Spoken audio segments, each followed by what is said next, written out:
Our guest today was one of the first Christian academics to study, assess, and advance the case for the afterlife from near-death experiences. How has the data and debate shifted over the past few decades? And why does he consider the evidence from near-death experiences so strong that naturalistic explanations, quote, utterly fail to explain evidential near-death experience cases? Our guest today, Dr. Gary Habermas, is back, but he's going to talk about a forthcoming essay he has that hasn't been released yet on evidential near-death experiences for the Blackwell Companion that advances the case for near-death experiences in a way I have not seen yet. Thanks for coming on the show.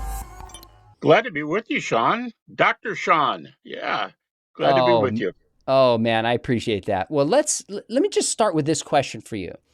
You've Sure. been studying near-death experiences well over 3 decades.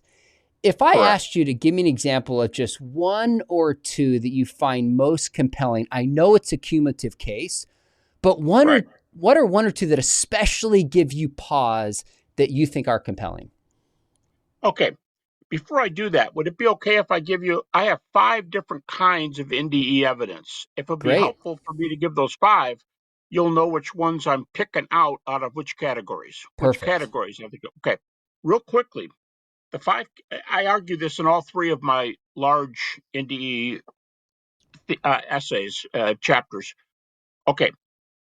Some of the evidence is in the room. And it's all good. In the, let's say, operating room, in the hospital room, in the house, it's in quarters where you don't see outside. Second is evidence at a distance. And if you can believe this, the longest case I have found is an NDE case where evidence was given. You got to be ready for this. 1,250 miles away. And I have a number of cases that are reported from 20 and 30 miles away, but that's outside the room. Third kind, I argue, are NDEs in the blind. And these are people who either blind from birth or like minutes afterwards. In other words, by the time they went home from the hospital, they were blind. And the only time they have seen anything in their life is during the NDE. And darn it, the minute it's over, they go back to being blind again. So their only sight is during the NDE. Okay, 4th and 5th, I call Twilight Zone cases. There are over 100 evidenced and collected cases by a medical doctor of healthy people experiencing the sick and dying person's NDE. They went with them together. It's funny. I'll make up a case, but it'll be like if the nurse is by the bedside of the dying person, and while he or she is attending to the person dies. Well, you think the person who died, if we followed this out, is going to go up and so on. But all of a sudden, the nurse finds herself going up with the patient. And she goes up and she gets to the pearly gates. Just picture she's talking, not being facetious, but she's talking to St. Peter. And St. Peter says to the two of them, "He's dead. He's staying. You're not dead. Get out of here." And he sends her back to the room. But it's okay if all you have is a healthy person talking about the experience. That's pretty decent evidence in itself. But sometimes the healthy person who goes finds out some other evidence before they go. And so that doubles the evidential value of the healthy person going with the person who will not return to Earth.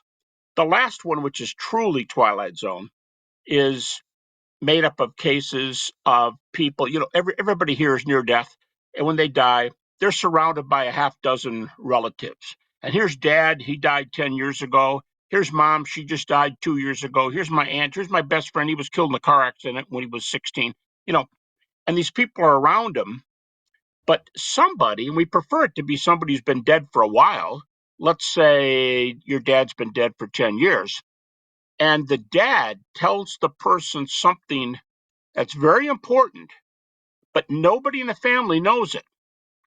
And when they come back, they solve this riddle in the family that's been plaguing them for 10 years because it seems to them that their deceased father gave them the information, they brought it back. I call that one Twilight Zone, and I call the shared experiences Twilight Zone. Then we got the blind and in and out of the room. So those are 5. Now that's helpful. Now, before we get into your example, I have some objections I want to run by you that relate to those different categories. So that's helpful to break it up that way. But just tell us one or two that really gives you pause. It's like, man, it'd be hard to explain this one away naturally. Okay. The one that the one I would vote for. Now, when I say that I vote for, I'm going to say, wait a minute. What do you want me to say? Because do you want me to get one from category 1, 2, maybe category 4 means more to you than 1. So I'm better off using 1 for 4. In other words, different strokes for different folks. I'll try to use 1 or 2. There's so many of them. My latest essay lists over 500 evidential cases. I don't list them all. I just give a number, and then I give a bunch of them in the essay. And so sometimes I'll just ask the person, which of these categories do you prefer? And I'll pick one from that category. Here's the one I've heard recently that if somebody has a reputation, I want to hear it. Okay. This is in print at Ohio State University. So we're going to put this in the operating room of a very prominent university, especially if you're a football fan. Anyway, at Ohio State University, man was being brought in from another hospital who was already clinically dead. They brought him in because he had to have a serious surgery that the other hospital couldn't finish, and it was an open heart, open aorta surgery. They had to do a heart and aorta. And any slip, anything, like as one doctor said, a nick on the side of the heart, and the person would bleed out. It's that touchy, but you have a heart and an aorta. Okay, when the guy's in, he's clinically dead. They put some instruments on him, and the instruments were either flat or not very good. But they're going to have to put this guy out immediately to operate. So they use a procedure that 20 years ago you wouldn't hear very much about, but now it's getting to be pretty common. And what they did was they had to stop his heart. Now, let me just pause there for a moment. Stop his heart. In experiments, when the heart stops, especially when it stops by what's called ventricular fibrillation, that's the kind of heart attack where the guy falls on his face and never wakes up again. It's dead right away. That's why it's called cardiac arrest. Okay. And anywhere from 14.5 to 23 seconds later, in many experimental medical essays, you are brain dead within 15 to 25 seconds after heart stoppage. So if you report something, if you die at time, 0.0, and you present evidence that's past the 30-second mark, it is truly remarkable because it is flat brain, flat heart data. And this is accepted by almost everybody in the field. I have a footnote of my notes on how many people say that brain stoppage comes 14.5 to 23 seconds later. Sean, my footnote is like 20, 25 lines long. That's how much experimental evidence there is for that point. All right. So this guy's dead. He's already clinically dead. They stop his heart, and before they can do anything to him, he's dead because it's more than 30 seconds. All right. And you're only supposed to keep a person in that state. The anesthesiologist, the one who's doing the reporting, the one who's there, he says you're only supposed to keep somebody in that state for 50 minutes, no more than 50 minutes. They couldn't fix this guy up in 50 minutes. So flat brain, flat heart, and they didn't get him out of this state for 92 minutes. He was double the maximum length. He was already clinically dead when he came in. They killed him, stopped his heart. And his head, by the way, had blocks of ice on the side of it to keep the brain cooled down. A very, very touchy thing. And so they did the surgery, and the main surgeon wanted to stop a few times. And the anesthesiologist said, no, keep pushing, let's do it again. And so they finished it, and it was successful. The anesthesiologist, 2 days later, so it's very soon, it's not 2 years later, 2 months later, 2 days later, he goes into ICU, And the guy is there, and he says, "Hey, Dr. So-and-so." And the anesthesiologist looks down, and his scrubs are on. He doesn't have his name tag on. He says, "How did you know my name?" And by the way, he expected to find that the patient had died. But the patient said to him, "I'd know you anywhere, because when they wanted to stop the experiment, you're the one that kept me alive, and I want to appreciate your saving me." And the guy goes, "Yeah, okay, that's interesting." And he's trying to think about that. And the doctor asks him, like, "Well, how long were you up there? How much did you see?" And the guy goes, kind of humorously, he goes, "Well, what can a guy do when he's up above his body and can't go very much? I just watched you guys. And by the way," he says, "you know those three lights that are over the operating table?" And the anesthesiologist said, "Yeah." He said, "Up on the back side of them, where you can't see them from the floor, on the back side, there are serial numbers." And a note in this study said these serial numbers are usually 7 to 10 numbers and letters long, and there were three of them. And the guy, so he got his pen and paper up, and the guy gave him all three numbers. Oh my goodness. But the doctor himself, not somebody else, the doctor himself went and got a small step ladder, went up himself, couldn't quite get the light turned around to get the number, so nurse had to come up and show him because they have to clean the lights all the time. So he got him. He copied down all three numbers, and the guy got all three numbers correct. So you say 7 to 10 letters and numbers times three, it's at least 21 letters and numbers, and the guy got them all correct. The doctor, they asked, so then this doctor went on, and he went into a long discussion with cynical people. The discussion is over 100 pages long. I went through the entire thing. And skeptics were going, "Doc, no offense, but you're full of it. That can be explained easily. The guy came in the room first and he saw what was up there. Yeah, right. They're going to let him in the operating room. He's going to be on a ladder. No one's going to catch anything, right? And he's going to get these numbers."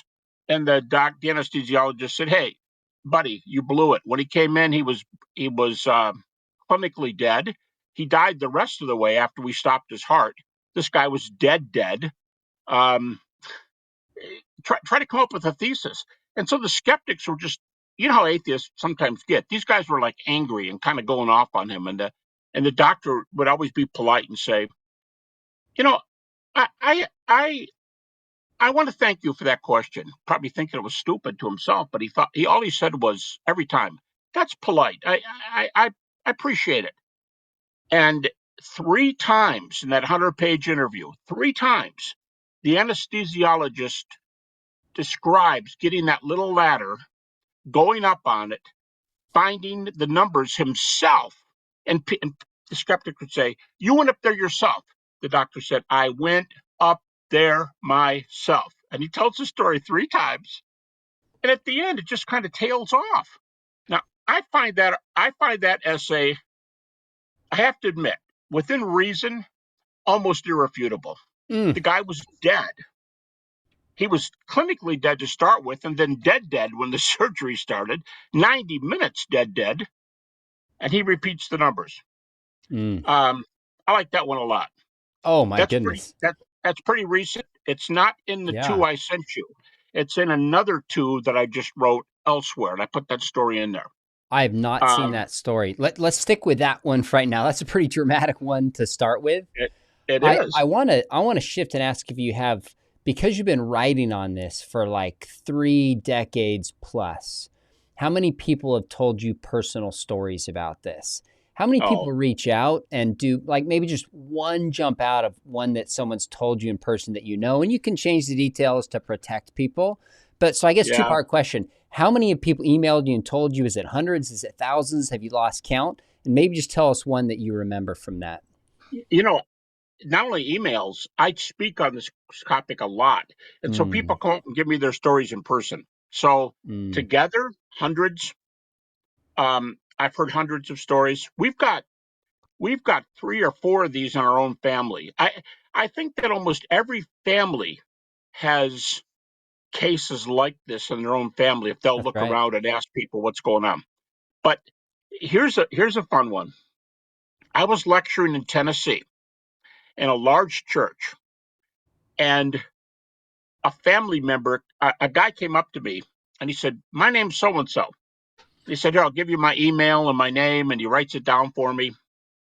He said, I think he said my cousin, his wife was there. Our cousin is a, and again, I'll change some of the details, but he was like a deacon in a large Baptist church in that area in Tennessee. And the guy has had a bunch of heart attacks in his life. And he had one. And when he came back, he said he was in hell. The Baptist deacon was in hell. So just to start the story, you want to make a smart aleck comment like, couldn't have happened to a nicer guy, like that. Right, right. Well, so it makes the guy pretty nervous, makes him wonder what's going on. And years later, he had another heart attack and another NDE, and he goes to heaven. The same guy. So he's got a hell case and a heaven case, same guy. And this guy standing there, he says, "Here, his name is Jim, whatever it is. Here's his phone number." And he writes his phone number down for me. Sean, you know something? I had so many evidential NDEs. If you believe this or not, I never called the guy. I still have his name and number in my favorite Bible that I do my devotional readings in. His name and number, I see it all the time, and I go, "What a dummy! I never called him." Huh. But that was a crazy story. About 21% of all reported NDEs are hell cases. That's right. And there are two doctors that I'm aware of, that say about 50% of their cases were hell cases. Well, that's really debatable on the evidence. But I think 21 is pretty high, because if you're a deacon in a Baptist church and you think you went to hell, first of all, you'd be scared to death. Yeah. Secondly, you wouldn't want to tell anybody because that makes you a loser. Exactly. So the number's going to be a lot larger than 21. So anyway, that guy had both. Gary, I could tell a ton of stories. I won't fill up time, but I was sitting in a Starbucks, and Starbucks I normally don't work at, and a pastor I had never seen at that Starbucks. I usually see him across town. I was sitting there working on lectures for my resurrection class, and I was researching near-death experiences. Pastor comes in, just sits down, looks at me, goes, "Can I share with you a vision and a near-death experience I had?" I said, "Sure." He shared it. At the end, I gave him all this data. He's like, "How do you know this?" I said, "Because I'm preparing a lecture on this right now." That is one example of so many. One happened to me this past week. An agnostic who I was talking with about a week ago had an out-of-body experience and just completely shook him up. So I've talked about this more. I've shared about this more and start hearing stories. I can only imagine, given that you've written on this since the early 90s and speak more on this than I do, how many people reach out to you. That's incredible. Now, you started writing your book. Your first book with JP was called Beyond Death in 1992. Right. I mean, I have a ton of questions about this, but how would you assess the case for near-death experiences now versus when you wrote 30-some years ago that first chapter in that book? And let me back it up briefly. That book is 92. I've been studying NDEs since 72, just before I finished my PhD. Okay. So what is that? 34, over 50 years. Wow. And so I've had a lot of time to do a lot of, it's changed a lot. But the essay you have from Discovery Institute Press, Bill Dembski and Stephen Meyer and those guys they just did a book on dualism. And they asked me to do a chapter on evidential NDEs for this book, Defending Dualism. And my editor, we each had personal editors assigned to us from Discovery. And I had a physicist assigned to me, like most of the people at Discovery are. And I got to know this guy quite well after working with him for a long time. And at the end of our dialogue, I said, "Hey, let me try something on you." I said, I'm not trying to make you angry. I don't think there's any chance of that. He was a really nice guy. I said, "I'm not trying to make you angry, but let me just tell you something at the end. Here's my view." I said, "You work with intelligent design and fine tuning." "Yes." "That's your specialty." "Yes." "All right. I just want to make a comment." He said, "Go for it." I said, "I think there's more evidence for NDEs than there is for either intelligent design or fine tuning." Wow.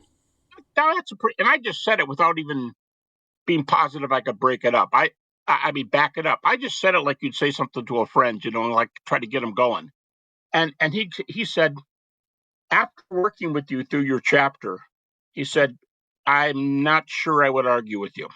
Wow. Now, to me, Interesting. for a Huh. specialist, a physicist, that was really major. Yeah. One more example. I've got a Okay. buddy, he's got a PhD in analytic philosophy, really, really sharp.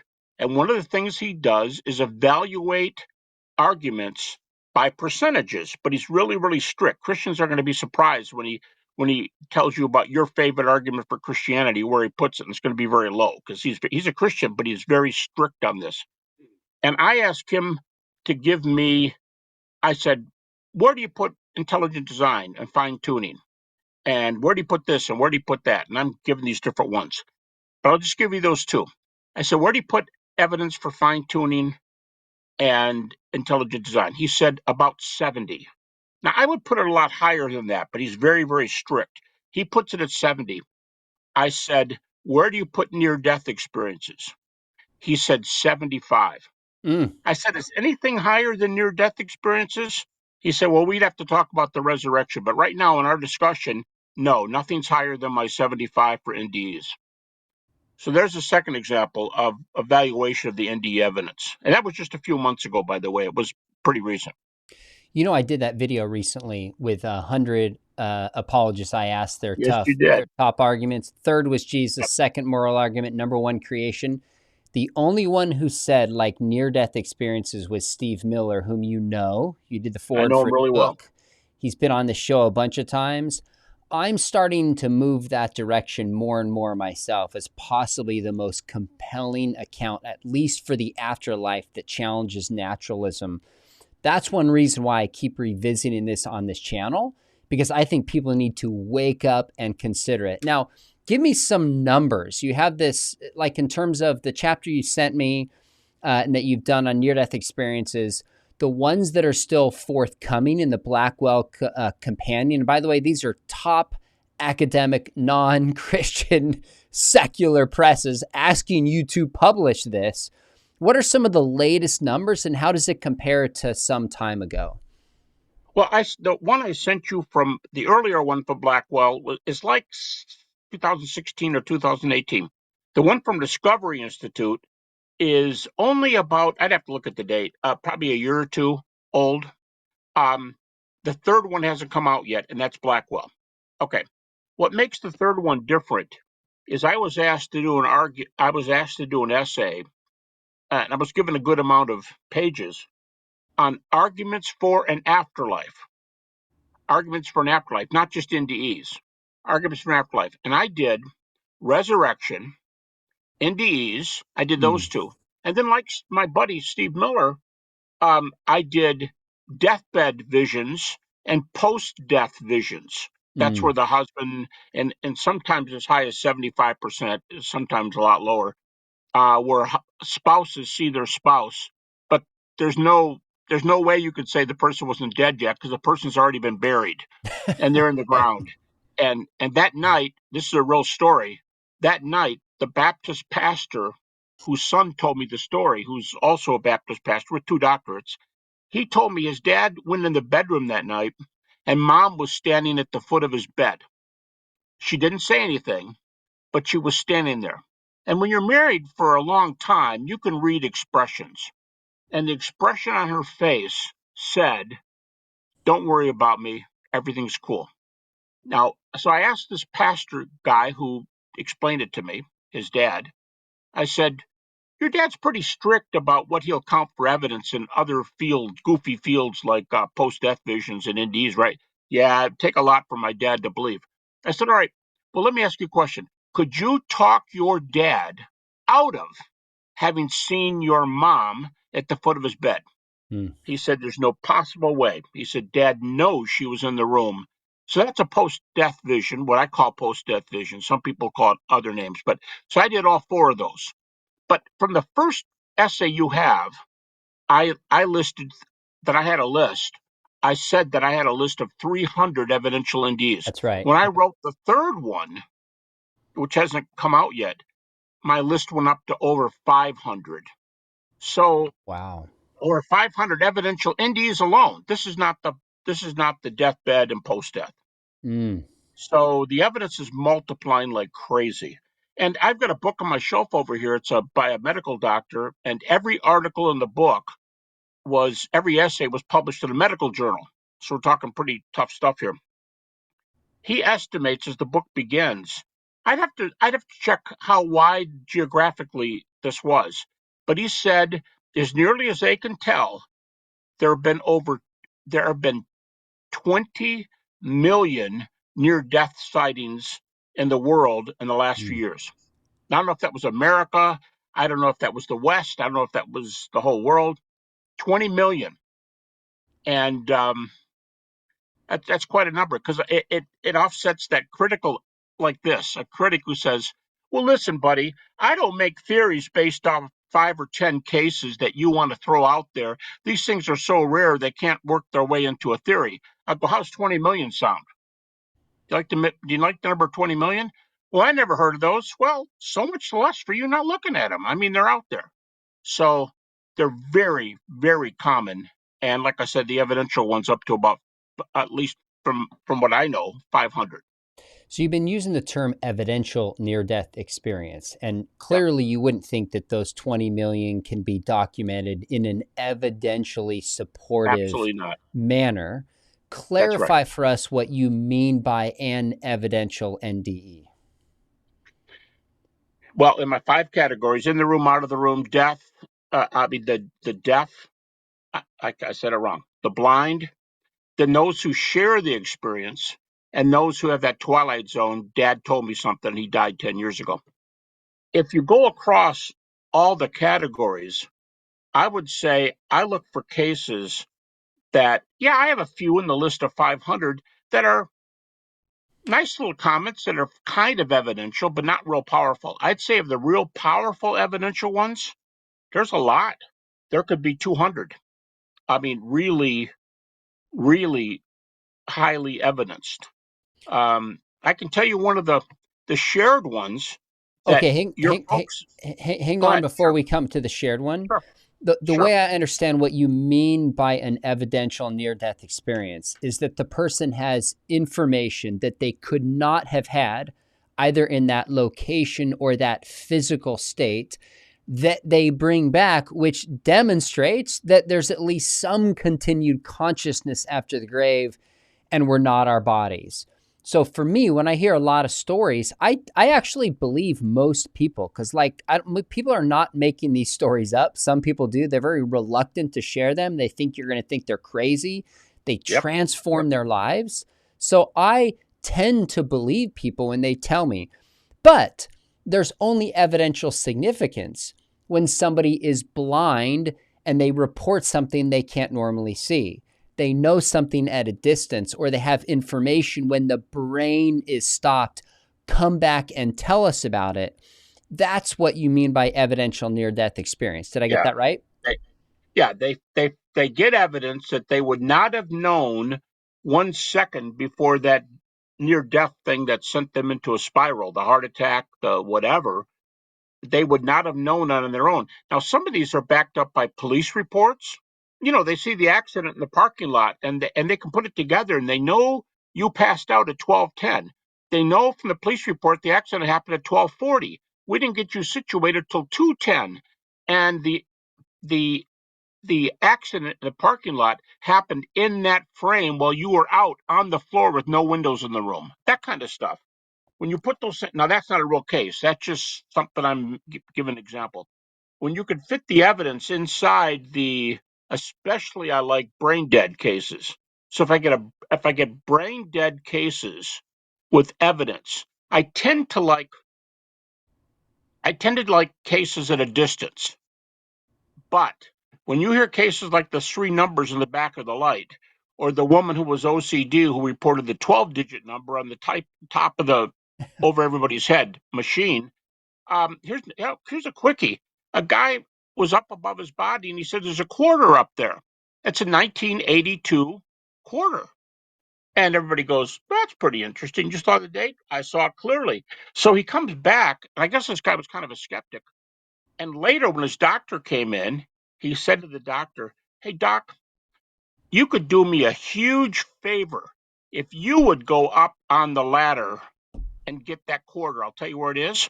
If you can get the ladder, it means so much to me when I tell the story that it was a doctor that got it and not a janitor, let's say." Mm. The guy goes, "All right, I'll do it." He gets a letter and goes up there. Now, you could say, if it's a 1982, the first two numbers are going to be either 19 or 20. That's going to be 50-50. But what about the 80? It won't even be 50-50. What about the 82? Well, even if you hit two numbers in a row, that's pretty decent. But the guy told him what the date was. The guy went up, got the quarter. It was 1982. It's not like 12 digits or the guy with the three 10-digit numbers on the light. But even little things like that, there's a couple quarter stories, there's a penny story.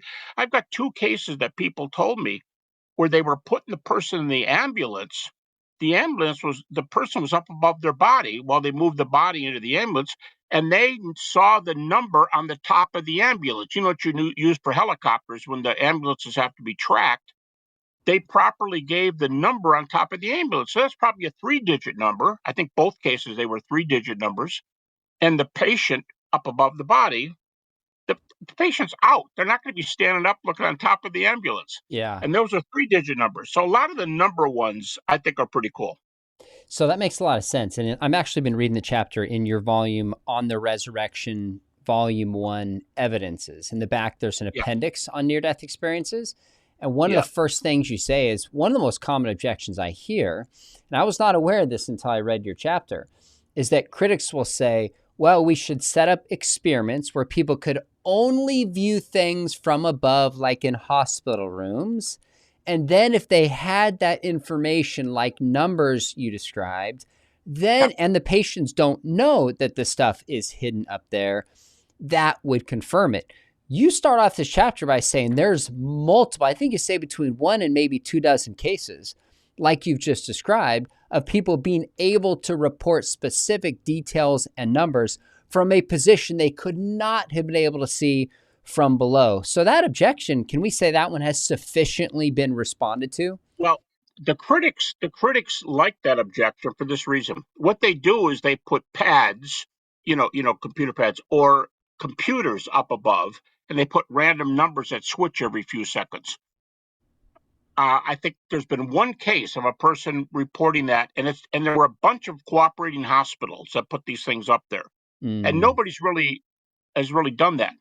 My answer to that is, let's use a little Plato here. If you're up above your body, and everybody says it's an awesome thing, it's like, look at this world around me. I feel wonderful. But I'm not looking for numbers on a computer up in the air. But even so, I think that well, you didn't have any people reporting those numbers. Well, tell me how the three numbers on the lights got there. Tell me how the 12-digit number got there. The 1982 quarter, a few other numbers. How did the two on the top of the ambulance? Where did those come from? Well, I don't know, but nobody saw the computer. It's more significant to me Mm. that the three numbers in the back of the light at 7 to 10 digits each is more significant to me than a random number on a computer, because I don't think somebody would be going, darn, there's a computer.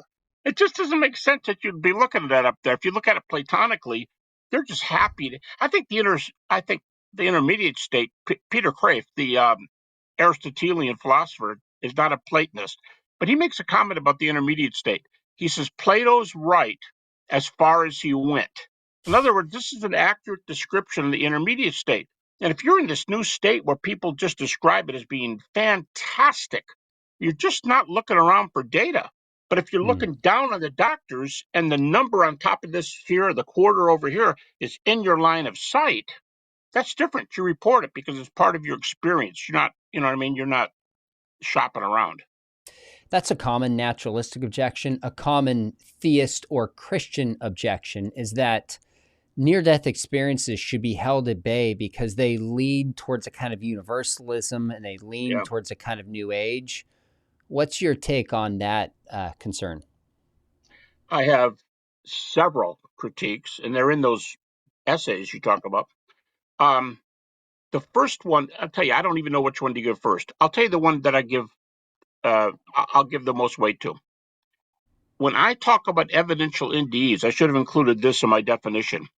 I'm talking about this, with almost no exceptions, this worldly events. It's the accident in the parking lot. It's the number on the ambulance out in the parking lot. It's things out there in this world. The heavenly cases, the Buddhists probably saw Buddha, and the Hindus probably saw Shiva or Krishna, more likely than Shiva, and Jews see angels. That kind of objection, and that the conclusion is, see, it's all over the world. You mentioned Steve Miller, good guy. I did a foreword for one of his last books, and Steve took 100 consecutive cases of NDEs in an international NDE file.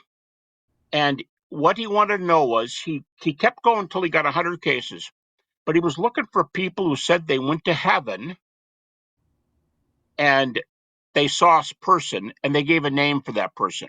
By the way, this is my second response. My first one is, I don't count any heavenly data because it's not backed up. I should have finished that first critique. If you say you saw Jesus, I go, that's really nice, and you may have. Unfortunately, I'm not going to list that. I'm an empiricist. There's no data that you saw that, and I'll just listen to the story and be happy about it. But I don't take angels and Shiva, and I don't believe those things at all. I don't think they work. And if they don't work, there's no universalism argument. But Steve Miller's argument is this. He took 100 of these cases. Now, Sean, my memory, I mean, I'll be off a person or two here, but if I remember correctly, no Hindu mentioned seeing a Hindu god. Buddha's name, I think, was mentioned one time, but it wasn't in a I saw Buddha comment. It was a I'm a Buddhist comma. I'm just giving an example. But he didn't say he saw Buddha. So you have no mentions of Buddha, Krishna. Nobody said they saw Muhammad. Of course, he's not the son of God. I mean, I realize that Muslims don't claim that. Sure. But nobody saw Muhammad. But 20 of the 100 people said they saw Jesus. What's interesting there is that a number of them were not Christians. That's right. And so if 20 see Jesus, and you got 0 or 1 Buddhist, 0 Hindus, 0 Muhammad, but several people, including non-Christians, are seeing Jesus, that seems to me, and this is Steve's point. Steve says it's a powerful argument for Christianity, not for universalism, because Jesus is the most common figure. I think that's a great comeback too. But I still like the first one. Until you give me data, I'm not going to make a point about you seeing Jesus or something else. Now, someone will say, at that point, a skeptic in the crowd will say something critically to me or kind of caustically, and he'll go, oh, but I bet you like the hell cases, being that you're from Liberty, that kind of comment. And I'll say, okay, good. You would think I should believe the hell cases because it fits my theology. Let me surprise you. I don't accept the hell cases either. What I mean by I don't accept them is, I say, all those are possible. You saw Jesus, maybe so. You went to hell, maybe so. You were in heaven, maybe so. But I don't have any data, so I cannot include it in my theory. So those are the two biggies I would do. Up there, no evidence for what people you see. And number two, Steve's experiment, I think, is pretty cool, that people are seeing Jesus even when they're not Christians. That's really helpful. So, I was just going to clarify for people that you're not saying all the accounts are wrong, but we bring interpretation, and we can't confirm any people's experiences of who they saw or they didn't see. So it's not evidential data to advance what the afterlife is like. Nonetheless, you add Steve's case, and it's interesting that Buddhists aren't seeing Buddha, Hindus aren't seeing Krishna in the way that people, including non-Christians, are seeing Jesus, suggests something more about the truth of Christianity that challenges the universalist thesis. I think that's really fair. Let me throw some other objections at you, Gary. And we probably won't get through all these. You cover these in your writings in other areas. But some have said, like, all right, if there really were valid near-death experiences, we should have like a precise sequence of events during a resuscitation rather than just I saw a shoe here or heard a comment there. precise sequence of events. Are there those kind of cases? Yes. In both of those essays that I sent you, I give sequential cases. I think I have at least two where the person gave a series of events over 45 minutes. And one of these persons, a girl died in a swimming pool. She got her, if I remember correctly, got her hair caught in a drain and she drowned. But there was a medical doctor on the side of the pool, and they called 911 immediately, and the doctor's starting to work.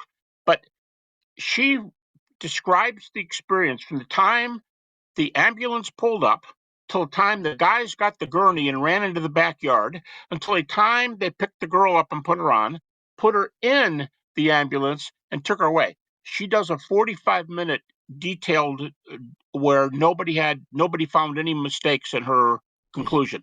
And that's not rare. There's many of those that will go for a long time.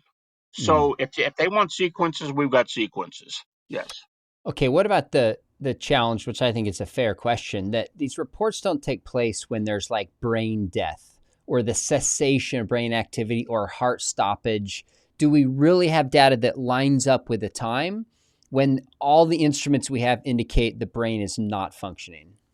Well, I'm glad before I didn't know you were going to ask this question. I'm glad I already gave you the Ohio State University You question. did, yeah.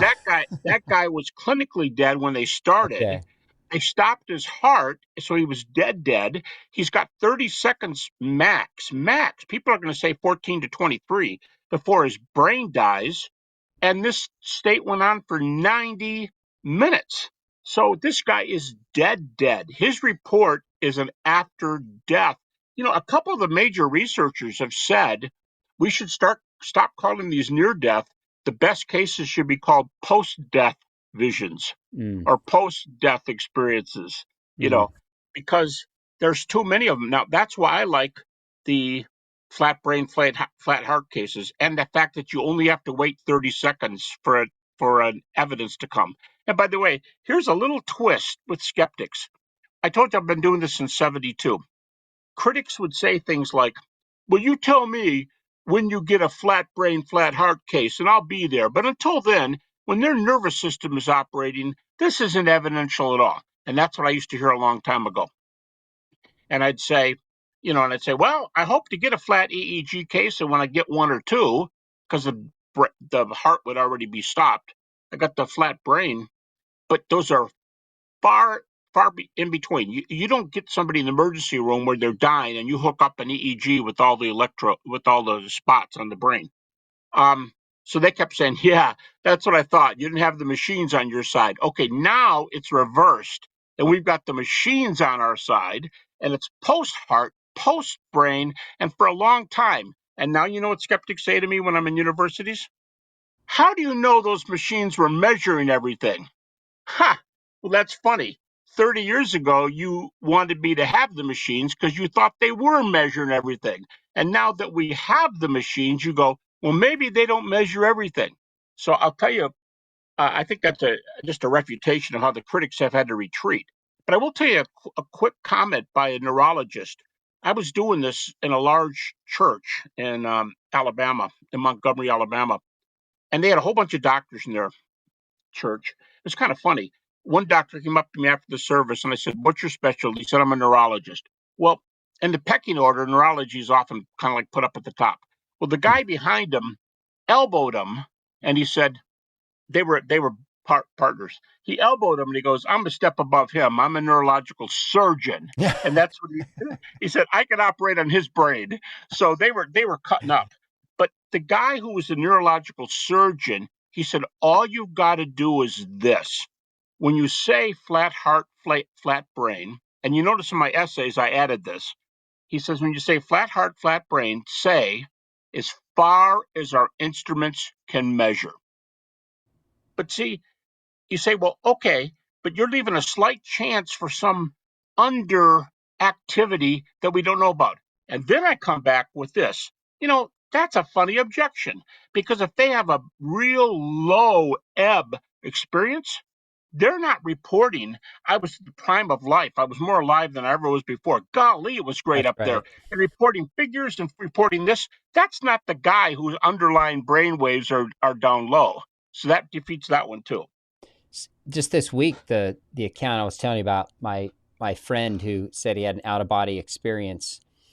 I asked him, I said, was it clear or was it like a dream? He said it was very clear. It was qualitatively different than a dream. I said, you're looking down at your body, your ribs are crushed, and you're dead trying to survive in life. Were you calm? And he kind of thought, he goes, I was totally calm. And I observed the whole thing. So even if they're right that you're not brain dead, this still doesn't explain shared near-death experiences. That's a great comeback, Sean. The evidential cases can even be used when you're only near dead. But if you're near dead, you shouldn't be explaining things that happen a mile away that can be verified. Because Mm. nothing in the human body allows you to do that. Well, you weren't dead yet. I'll tell you what, even if you're alive, you can't look a mile away and experience these, the car accident in front of your house. I'm just making things up. But so, yeah, the fact that it's evidential puts all of this to rest. So that would be a third objection. Even if they weren't totally dead, they weren't flat brain, flat heart. They shouldn't be reporting that evidential phenomena. You're totally right.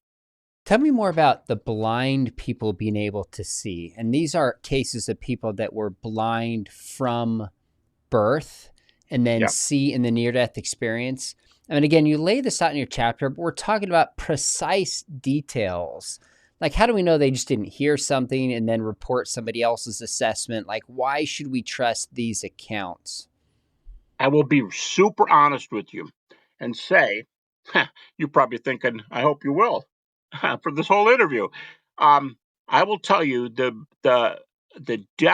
blind ones are the weakest category of all. Oh, okay. And they are because there's only a few that I know of. Now, maybe the guys that specialize, I'm sure there's guys that specialize in the blind cases. I'm a reviewer for the Journal of Near Death Studies, which comes out of the University of Virginia, Brain Studies. They call me the Christian reviewer, quote unquote. You know why they call me that? A number of the reviewers are Christians, but they're medical doctors. I'm the only guy in their staff who's like trained in theology or philosophy or whatever, so they call me the Christian reviewer, and it's kind of funny. But I've been doing this for them for 15 years. I could check some of those people, and they probably have. I'll just flat out concede they could have some blind cases that I don't know about because I don't really look for them. I think the Mm. the numbers cases. I think if I could tell you a few in the two Twilight Zone categories, I could tell you some other ones inside the room. When I give lectures, I do near death humor.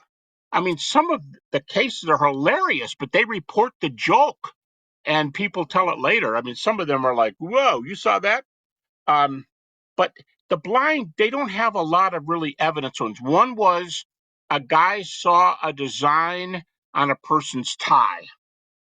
Huh. One was they had never seen snow before, and they looked out and a streetcar had come by, and they thought they had heard streetcars, but the contrast of the snow and the streetcar really just caught them by surprise. Um, Another one, maybe the most evidential one, is a woman that I know of, a woman who had an NDE, and when she was growing up, she had two other blind friends, and the three of them were real close. And the two of them had died, and she was the only one who was alive. But when she had a near death experience, her two friends were there. And for the first time in her life, she was shocked to see the faces of her two friends. You can put your fingers down someone's nose and forehead and chin, as blind people would probably do, and feel their face. But she saw their face. Now, I realize that a critic would say, you can get a pretty good idea of a person's face from running your. I understand. But it's going to be a shock when you see the person. And she accurately described her two friends because everybody has photographs. She couldn't see the photographs. So she accurately described her two friends' faces. That's probably the best case I know. Of course, Mm. she came back, her two friends were dead. But there's Mm. not a lot of blind cases. And you go, well, see, that's the chink in your armor. I beg to differ with you. To me, the Ohio State case or the 12-digit number case or some other ones I can tell you would blow those away. I put them there because they're there and it's another category, not because I have a whole lot of cases. If you were going to sum up what you think is just the weakness of really all naturalistic attempts to explain away near-death experiences, what does it boil down to? Why they just can't explain the data? And why at the end of one of the chapters, you said something to the effect of like, the naturalistic explanations are so weak, it's not even close that they point towards at least life after death. That's exactly right. That's exactly right. They do a really poor job of, if they say later, well, maybe there's underlying brain activity. So I'll go, yeah, well, you guys weren't saying that 30 years ago when you said you got to give me some brain activity reports because I need them. Now I got them. And you're telling me, but that guy, they shouldn't be rejoicing. They shouldn't be happy. They shouldn't be alive. They shouldn't be able, like you said, the third reason, they shouldn't be able to see the evidential cases. So no matter what they say, they're in big trouble. And when I'm debating the resurrection with people, with skeptics, and they come back with this is the objection you might hear the most on NDEs, same one you hear in resurrection. Yeah, but this is a naturalistic world. And that kind of stuff that you're talking about doesn't occur in our world. Those are anomalies, and I can't explain them, but the word's natural. And I go, time out. Have you ever heard of near-death experiences? And that's what I do in dialogue on the resurrection. Have you ever heard of near-death experiences? Because I'll say, if there's an afterlife, and you can you can prod a little bit in a debate and not be nasty. You can say, and so far I don't hear you coming close to refuting any of these NDEs. But if there's afterlife, the resurrection is a species of afterlife. And so now you've got to be a lot more open to resurrection. I'm sorry if that points to Christianity when you get to the resurrection, but that's just the world you live in. So, and then the other one I do is another timeout. I'll go, wait a minute. You said there's nothing like that in the world. No supernatural. That's right. You tell a scientist that there's no data in the world. Okay, wonderful. So you're a naturalist, you're a materialist. Yep. Let me just stop for a second. I've given you 10 evidences for the resurrection. Can you give me 10 evidence of naturalism or 10 evidence of materialism? You can't prove it. Bertrand Russell said there's no way to prove naturalism. And he was one of their favorites, right? And he said, you can't prove it. If you can't prove your view, don't sit there like a king and sit over my evidence and tell me I have nothing. And the foundation you're using to refute my stuff has no evidence at all. You can't prove naturalism. You can't prove materialism. But I come back and I want them to talk about NDEs. I'll try to get them on NDEs. And I won't tell you the guy's name. I don't want to take anybody in vain, but one of the it wasn't Bart Ehrman. I will tell you that, just since that's what people are going to think. But I was dialoguing years ago with one of the best known skeptics in the world, and he still is very well known. And this guy said, "Well, why should I believe in the resurrection?" And I did that this a long time ago, and I did. Let's talk about near-death experiences. Time out. Let's do NDEs. And he specifically said, this is before there was hardly any evidence, that, Sean, there might have been 20 cases in those days. This guy goes, I don't want to discuss NDEs.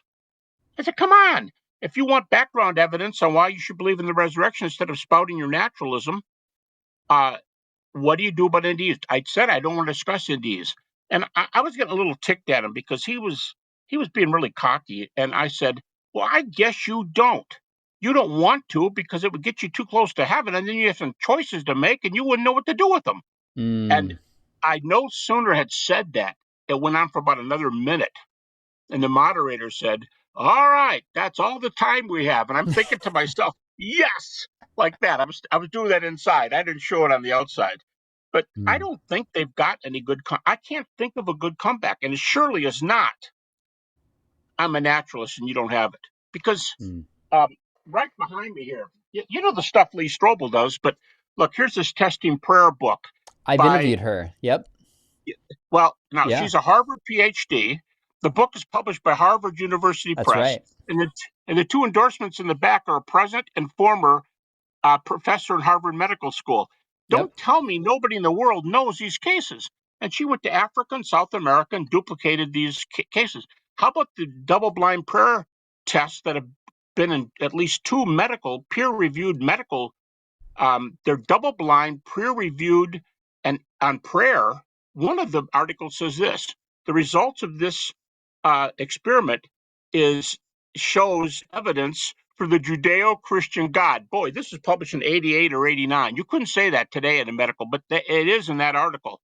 And so if you just look, the world is full of these cases. Don't say, I don't ever hear of these things. The world only knows natural things. Well, look at this book. Look at the two articles there. How about Craig Keener? Craig's third book on miracles has more pre and post x-rays, MRIs, CAT scans, pre and post, where the doctor said, your leg wasn't broken. There's no scar material, no halo around the break in the thing. So they order the x-rays from the hospital, and he sees the break in the guy's leg. There's hundreds of these things. So if you say there's nothing like that in the world, your eyes aren't open.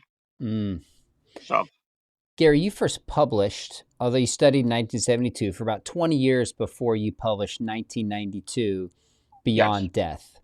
yes. You said there were just a few cases then. Apologists were not studying this, not as many academics. A lot of doctors were driving this, Jeffrey Long and Sabom and a handful of others.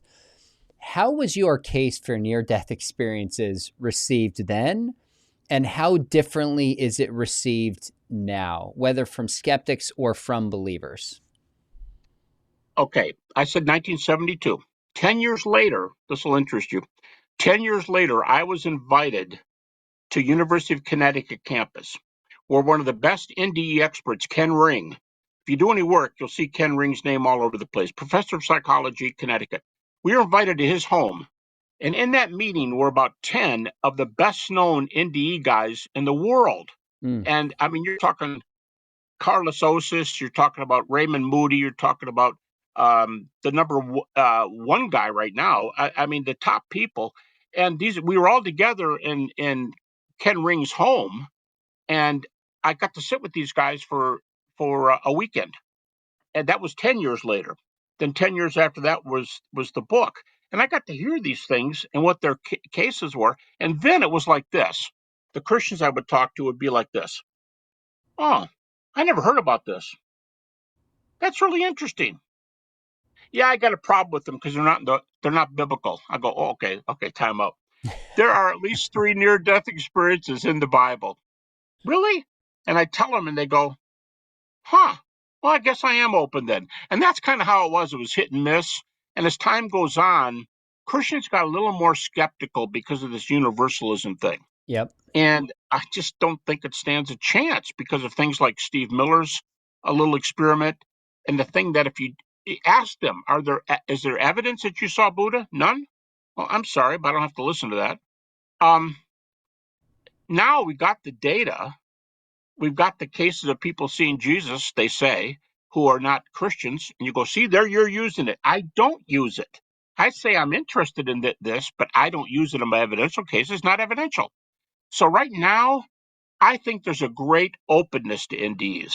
But there's a reevaluation going on right now about what inerrancy is and what should we do with the Bible. And things have changed just a little bit. And I think with that little openness, that little difference, people are willing to take things like when people used to say, here's an old objection. Hebrews says it's appointed unto men to die, and after that, the judgment. I go, is that your refutation? Yeah. Well, let me ask you a question. Peter died about 63 AD, was martyred. How's that date sound? Is that pretty close to you? 63. I go, has Peter been to the judgment yet? Oh, I hadn't thought about that. I guess he hasn't been to the judgment. Well, if Peter hasn't been to the judgment in all these years, what do you know what happened in the intervening years? I mean, that verse in Hebrews doesn't go anywhere. And if there are NDEs in the Bible, which I think there are, I think that shuts down that whole objection. So anyway, I think Christians today, they have me on talk shows. They ask me to speak in church. Next to the resurrection, it's the topic most people want me to give at an apologetics association meeting. Very, very interesting to hear that. I think, Hebrews 9:27, you could also make a case that it's setting up a pattern of things that are normative. But of course, God can override a general pattern. Sure, That's kind of what a miracle is. sure, You could make sure. that case. One last question for you on this. I believe I heard Craig Blomberg suggest this as a possibility. We can't prove it, but a possibility. Right. Related to the question of those who've never heard. And he said, Yep. we don't know, but it's possible that people have a kind of near-death experience before their final fate, in which people have a chance to decide to follow Jesus or not. And if that's the case, that removes some of the sting of the injustice of people who never hear the name of Jesus. Now, to me, I can't prove that. I can't think of anything theologically impossible about that. But it's just a way of saying God can work in ways we don't know and we can't imagine. God Absolutely. is just. This could be one of them. I think that's a genuine possibility. Do you agree, or would you take issue with that? I totally agree. I think we need to Hmm. loosen up a little bit with our legalism, is the way I would say it. I mean, I'll give you more examples. What about, I heard 15 years ago that a guy who tallies these things 15 years ago told me we are on our second 100,000 Muslim visions of Jesus. That was 15 years ago. What if that figures in there? That's 100. That now it was going on 200,000.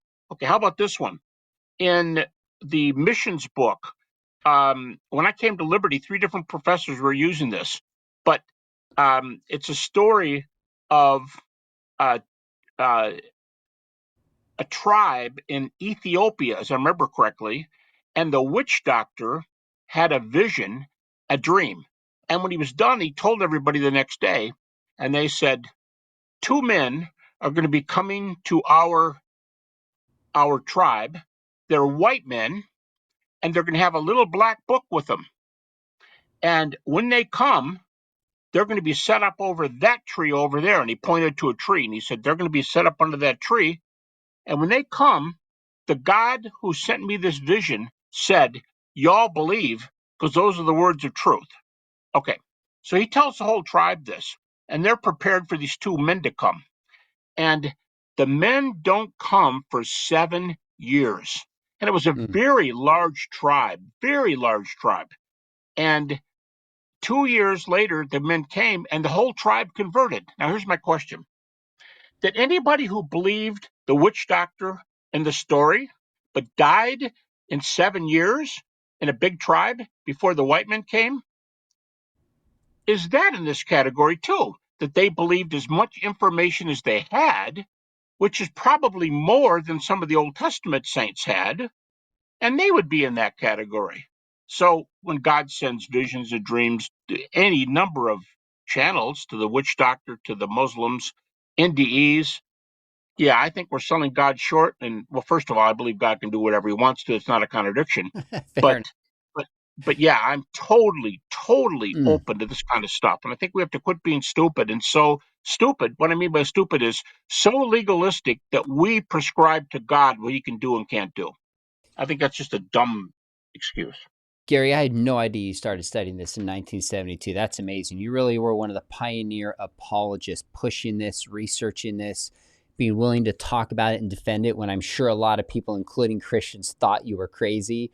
I'm with Yeah, you probably. in terms of the data just being one of the strongest, if not the strongest piece of evidence pointing at least towards the afterlife and undermining naturalism and potentially towards Christianity.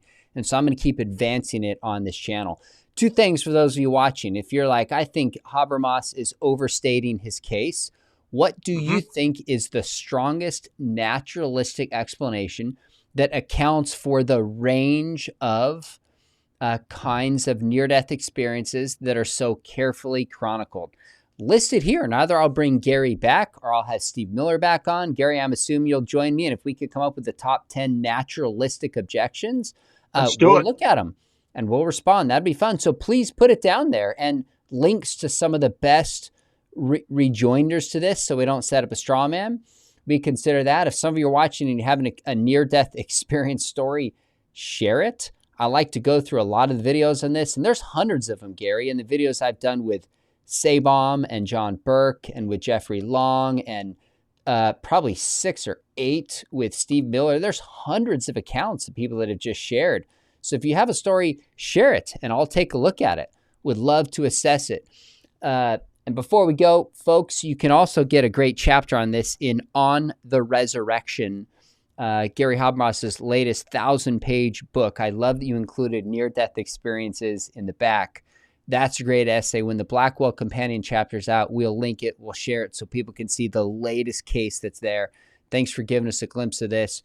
And those of you interested in studying apologetics, we just added an afterlife apologetics course we're going to be offering soon at Talbot at Biola University. So think about joining us, information below, or check out Liberty. We just want you to get study in apologetics. We're in this together. So go to one of the programs, get apologetics training, go out there and make a difference.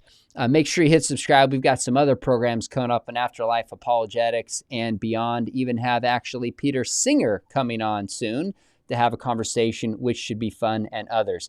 Gary, always enjoy it. It's a lot of fun. Thanks for your work and just for coming back and talking with me. Thanks, Sean. Enjoyed it very much. You're just a A1 inquisitor, interviewer, and I appreciate being on with you. It's always fun.